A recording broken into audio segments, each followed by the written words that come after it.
羊肚粉就先將佢浸軟，將啲浸好咗嘅羊肚菌咧，將佢切開咗邊佢，然後就洗乾淨入邊。咁然後咧就攤開佢啦，就可以愛嚟炒啦，或者咧煲湯嘅。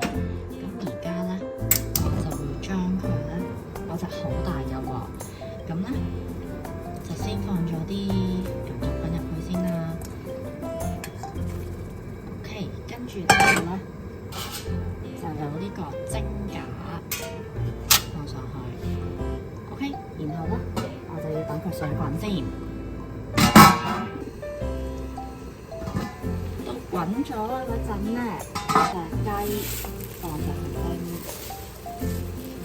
呢隻係用鹽同埋用花雕醃咗嘅，我再淋埋啲汁落去，然後咧就冚埋蓋，猛火蒸。